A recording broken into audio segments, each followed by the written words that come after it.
Buenas tardes, profesor, con mis compañeros Matías Pereira y Dan Guerrero. A continuación vamos a presentar nuestra video prueba correspondiente a los textos escogidos. A método de introducción, es importante mencionar que las redes y los medios sociales son el reflejo de la sociedad. Por lo tanto, la explicación de fenómenos comunicativos resulta ser algo complejo e inimaginable hace 2 décadas atrás. El primer texto escogido es el de la información en Internet por Diego Sáez Truppert, y este texto explica fenómenos de la propagación de la información a través de técnicas utilizadas en las ciencias de la información. Es importante tener en consideración la diversidad de oferta informativa para individuos, pequeños colectivos y medios tradicionales, lo que genera una audiencia entre los usuarios, ya que cualquier persona puede difundir contenido o tener acceso a este. Por lo tanto, el Internet se presenta como un medio para democratizar el acceso a la información. ¿Pero esto es realmente posible? Siguiente. Bueno, el texto presenta una competencia por la ciberaudiencia entre los usuarios y los medios tradicionales, pero la popularidad de las páginas realmente responden a la ley de potencias, en la cual unas pocas fuentes de información concentran la mayor cantidad de seguidores. Bueno, este comportamiento puede ser explicado por el fenómeno de la conexión preferencial, en donde una red con mayor cantidad de nodos, o sea, de usuarios, que tiene una mayor cantidad de aristas, es decir, de seguidores, tiene mayor posibilidad de crecer. En otras palabras, la popularidad en el mundo offline ayuda a que sean populares en el mundo online, diciendo que el rico se hace cada vez más rico. También es importante considerar que una de las... Vuelve atrás, por favor.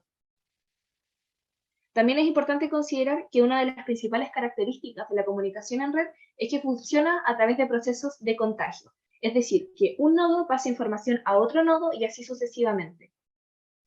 Ahora sí. El año 2010, Jan y Leskovic hicieron una investigación comparando el tiempo y la popularidad de cada noticia. De aquí sacaron conclusiones en donde se pudieron identificar 2 orígenes. El primero es el de origen exógeno, que presentan un rápido incremento y caída en popularidad en comparación al tiempo, como por ejemplo las fake news. Las fake news tienen una subida de popularidad en un rango muy pequeño de tiempo, pero al ser desmentidas bajan rápidamente. Y por otro lado están las de origen endógeno, que tienen una subida y una caída más suave, como lo es el caso de los memes, por ejemplo, en donde tienen una subida quizás no tan rápida como las de origen exógeno, pero su bajada tiende a ser más leve. Por ejemplo, el caso de los virales, que por ejemplo hasta el día de hoy hay gente que tiene frío y dice, uy, que está helado, Juan.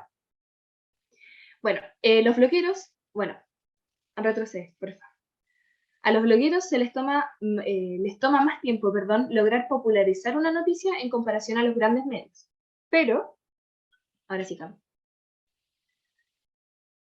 Pero hay casos en donde los usuarios normales logran hacer popular un contenido. ¿Pero qué mecanismos hay detrás de estos fenómenos? Bueno, hay diferentes conceptos que intentan modelar el traspaso de la información y uno de ellos es el de innovadores e imitadores. Los innovadores son, tal y como lo dice el nombre, personas a las que se les ocurre una idea, son como los de la iniciativa. Y los imitadores son personas que esperan que exista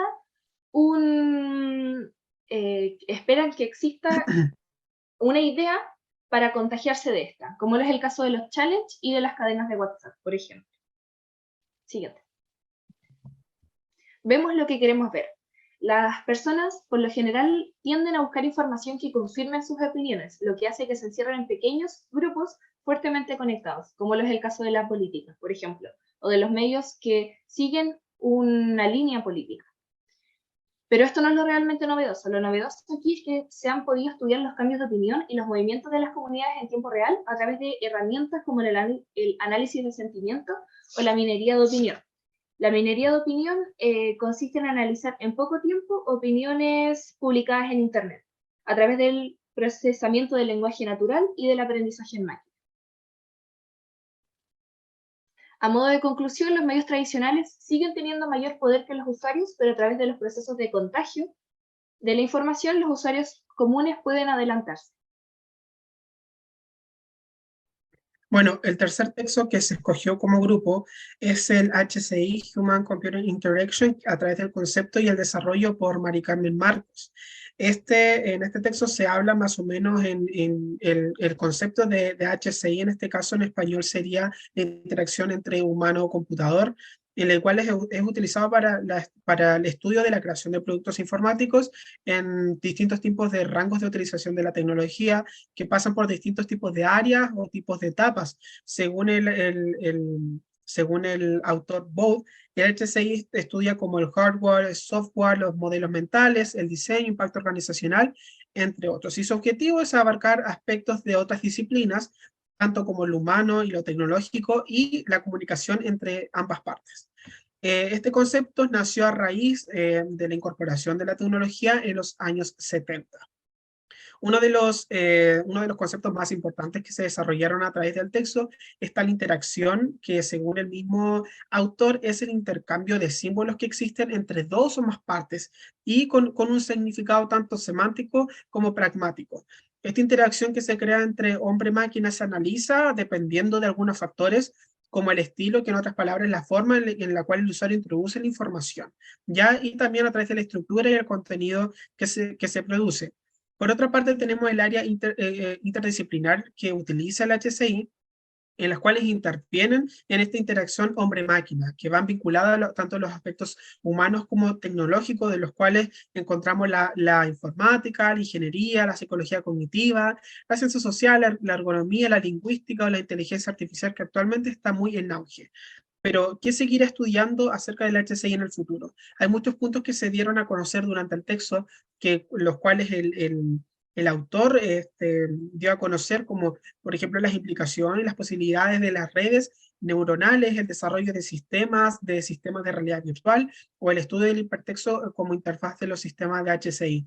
Una de las preguntas que también se me surgió a mí en cómo se relaciona estos métodos de estudios con el trabajo periodístico también o con el mundo en general y relacionándolos como lo pasado durante las clases, podemos ver que en la actualidad estamos expuestos y relacionados con las tecnologías y cómo el HCI está integrado dentro de este mundo y también en cómo existe también este protagonismo fuerte en el año 2020, por ejemplo, en cuanto a la comunicación asincrónica y sincrónica y esta relación que tuvo entre el humano y lo tecnológico y esta relación que es el HCI, ¿no? Y esta interacción que hubo a través de las pantallas. Otro ejemplo también lo podemos ver reflejado a través de los software que son indispensables para el día a día, como es Microsoft, como es Google o como es Zoom, que a través de la ergonomía fue creando más posibilidades de este confort para los usuarios. Bueno, como último texto, elegimos el artículo que es la narrativa periodística, fundamento, narrativa periodística multimedia, fundamentos semióticos narratológicos. El artículo en sí, más o menos trata de explicar y trata de ejemplificar todo este proceso en el que ahora el autor tiene que colocarse en un papel de editor a la hora de entregar el mensaje a su público. En eso aparece en eso aparece los conceptos de semiótica y narratología, pues la semiótica, a nuestro parecer, aporta algo visto ya en clase, como es la globalización que presenta esta nueva narrativa periodística, ya que al estar en Internet se ve, se ven páginas, se ven blogs, se ven noticias de cualquier lugar. Entonces la semiótica, a partir de los símbolos que estudia y que busca representar, nos menciona y enseña al público en sí a estar preparado en caso para, como uno como persona puede leer una noticia o un blog de otra parte del país o de otro país y entenderlo perfectamente. Ahí también se relaciona la narratología con el modelo teórico para la narrativa periodística multimedia, en el que el artículo presenta una triada en el que nos presenta distintas formas en las que el autor ve cómo llevar a cabo el mensaje para que el relator entienda la idea principal de la manera más fácil al público. En eso pasan etapas como la ideación, composición, recepción, sintaxis, semántica, pragmática, en que en sí consisten la jerarquización de las ideas, de después cómo se componen y después cómo la recibe el público para que éste pueda participar más. Esto lleva a exigir mayores habilidades a un periodista que antes no tiene y tiene que colocarse en el rol de editor. Entonces, mediante esta transformación, nosotros hemos generado la pregunta si la transformación narrativa periodística aleja al periodista de su propia profesión, porque como mismo ahora estamos en un mundo más globalizado, los medios, cada persona puede dar una noticia por internet, em, hace que el periodista necesita crear contenido a través de la inmediatez. Entonces nosotros creemos que esto impide que a veces el relato periodístico no pierda validez, ya que a veces las noticias no son lo suficientemente fiables, se crean fake news y llevan esto a confusiones. Esto lleva a que la recepción participativa del público no sea la de mejor manera porque es, es en sí incompleta por no tener la fiabilidad necesaria por esta inmediatez que se busca, y eso lleva a que el contexto en que se encuentra el receptor sea complicado y que la idea que planea transmitir el autor no sea totalmente entendida por el receptor. Y bueno, y por último, en conjunto creamos una pregunta o nos generamos una pregunta a través de los distintos textos que estuvimos analizando y leyendo, en el cual nos planteamos como futuros periodistas qué desafíos comunicativos se nos presentan.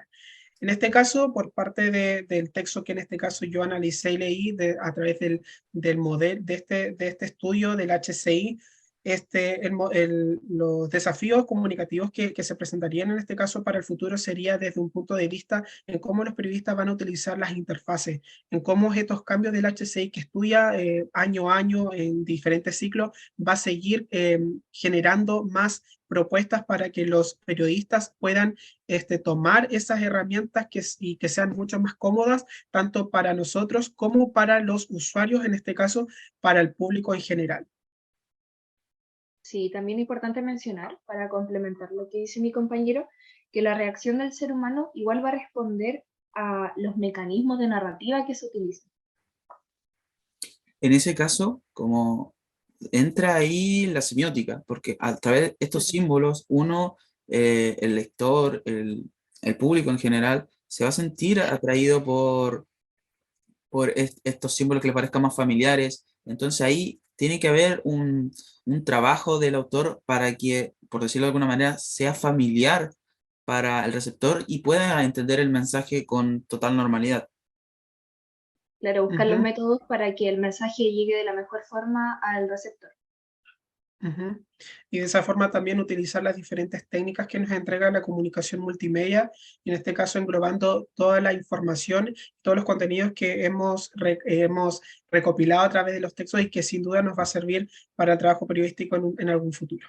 Claro, ahí entra también la narratología, la capacidad del periodista a la hora de transmitir y enganchar al público para que entienda la información. Bueno, profesor, así terminamos nuestra videoprueba en el que contiene el análisis de los tres textos que elegimos de los que usted nos dio a elegir. Espero que le haya gustado, así que nosotros nos despedimos y esperamos que sea de su agrado nuestro trabajo. Adiós.